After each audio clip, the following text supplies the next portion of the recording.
தர்ம பிரபு, யோகி பாபுவின் தர்ம பிரபு. முதல்ல யோகி பாபுக்கு என்னுடைய வாழ்த்துக்கள். ஏன்னா அவர் ஹீரோவை நடிச்சிட்டாருங்கிறதுக்காக என்னுடைய வாழ்த்துக்களை நான் தெரிவிச்சுக்கிறேன். என்ன சின்ன சின்ன வேடங்களை நடிச்சுக்கிட்டு செந்தில் தம்பி மாதிரி இருந்துக்கிட்டு இன்றைக்கி பெரிய ஹீரோ ஆகிட்டாருங்கிறது மிகப்பெரிய விஷயம், மிகப்பெரிய அதிர்ஷ்டம். அதுக்காக என்னுடைய வாழ்த்துக்கள். இதுக்கு முன்னால் பார்த்தீங்கன்னா தமிழ் சினிமாவில் அந்த காமெடி ஆள்கள்லாம் ஹீரோவை நிறைய பேர் நடிச்சிருக்காங்க. நிறைய பேர் இல்லை, எல்லாருமே நடிச்சிருக்காங்க. அந்த காலத்தில் என்எஸ் கிருஷ்ணன்லேருந்து நாகேஷ் சார் ஆகட்டும், தங்கவேலுவாக இருக்கட்டும், சந்திரபாபு ஆகட்டும், தேங்காய் சீனிவாசன் ஆகட்டும், வி.கே. ராமசாமி ஆகட்டும், விவேக் ஆகட்டும், வடிவேல் ஆகட்டும், கவுண்டமணி செந்தில் ஆகட்டும், சந்தானம் ஆகட்டும், இந்த வரிசையில் யோகி பாபுவும் சேர்ந்துட்டார். தர்மபிரபு இந்த படத்துக்கு யாரா டைரக்டர்னு பார்த்தா முத்துக்குமரன். இது அவருடைய 2வது படம். ஆனால் இதுதான் ஃபஸ்ட்டு படமாக ரிலீஸ் ஆகிருக்கு. படம் கண்ணீராட்சின்னு ஒரு படம் எடுத்தார், அது ரிலீஸ் ஆகலை, விமல் ஹீரோ. இது 2வது படம் ஃபஸ்ட் படம் ஆயிடுச்சு அவருக்கு. இந்த படத்துக்கு விமர்சனமே தேவையில்லை. ஏன்னா யோகி பாபு நேராக நேற்று காசி தேரில் போய் படம் பார்த்துட்டார். கிட்டத்தட்ட 100 பேர் 100 ஆடியன்ஸோடு அவர் படம் பார்த்தார். படம் பார்த்துட்டு வெளியே வரும்போது அவரே சொல்லிட்டார், இன்னும் எல்லாம் ப்ரெஸ்காரங்கெல்லாம் கேள்வி கேட்குறாங்க, இனிமேல் நான் ஹீரோவெல்லாம் நடிக்க மாட்டேன் சார், இந்த படம் போதும் சார் அப்படின்னு அவரே சொல்லிட்டார்.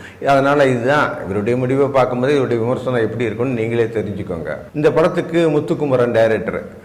எப்படா இவங்கெல்லாம் ப்ரொடியூசரை பிடிக்கிறாங்கன்னு பார்த்தா நேராக போகிறது ப்ரொடியூசர்னால பெரிய ப்ரொடியூசர் வாரி ஃபிலிம்ஸ்னு ஒரு பெரிய கம்பெனி. அவங்க போனதுமே சொல்கிறது, சார் இது வடிவேலு எம்சிஆர் மாதிரி ஒரு கதை sir, Yogi Babu hero sir.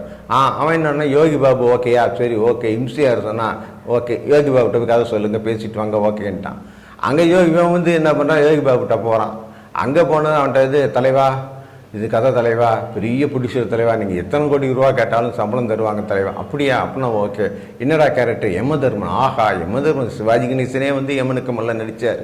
Vinu சக்கரவர்த்தி அதிசய பிறவியில் நடித்தார். கவுண்டமணி லக்கிமல்ல நடித்தார். சரி ஓகே, அவங்களும் நடிச்சிடுவாங்க, காசு கொடுப்பாங்கல்ல, சரி வாங்கிக்கோ, இந்த படத்தை ஆரம்பிச்சிடுவோன்ட்டு படத்தை ஆரம்பிச்சிட்டாங்க. அதுதான் தர்ம பிரபு. படத்தில் என்னடா கதைன்னு பார்த்தா, அங்கே சிவலோகங்கிறான், இங்கிட்டு பூலோகங்கிறான், அங்கிட்டு போனால் சொர்க்கங்கிறான், நரகங்கிறான், சொர்க்கத்தில் காந்தி இருக்காருங்கிறான், வாலி இருக்காருங்கிறான், விஸ்வநாதன் இருக்காங்கிறான், நேதாஜி இருக்கார். இப்படி ஏதோ ஒரு கதை, என்ன கதை சொல்ல போகிறோம்னே தெரியாமல் ஒரு கதை. ஏன்னா பெரிய பெரிய ஹீரோக்களுக்கு கதை நாலேஜ் கிடையாது, சினிமா நாலேஜ் கிடையாது. பாவம் யோகி பாபுக்கு எங்கே இருக்கு, என்ன செய்வார் பாவம். ஏன் இந்த ரஜினிகாந்தே எடுத்துக்கோங்க, அவருக்கு 3 படம் பிளாஃப். எந்திரன் 2 பிளாஃபு, காலா பிளாஃபு, கபாலி பிளாஃபு. ஆனால் என்ன பேட்டை சூப்பர் ஹிட், அதில் நின்றுட்டார். அதே மாதிரி அஜித்தும் பார்த்தீங்கன்னா வரிசையாக ஒரு 3 படம் பிளாஃப். விஸ்வாசம் ஹிட்டு, அதில் அவர் நின்றுறாரு. இந்த விஜய் பார்த்தீங்கன்னா துப்பாக்கிக்கு பிறகு ஒரு நல்ல ஸ்கிரிப்டே அவருக்கு அமையலை. இருந்தாலும் அவங்கெல்லாம் ஓட்டிக்கிட்டு தான் இருப்பாங்க, இவங்களுக்கு படம் வந்துக்கிட்டு தான் இருக்கும், ஜெயிச்சுக்கிட்டு தான் இருப்பாங்க, மார்க்கெட்டிங் இருக்கத்தான் செய்யும். இது இயற்கை. போன வருஷம் பார்த்திங்கன்னா 200 படம் வந்துருக்கு. அதில் பார்த்தீங்கன்னா 10 படம் தான் ஓடி இருக்குது. அப்படின்னா என்ன, 100க்கு 5 படம் தான் சக்ஸஸ்.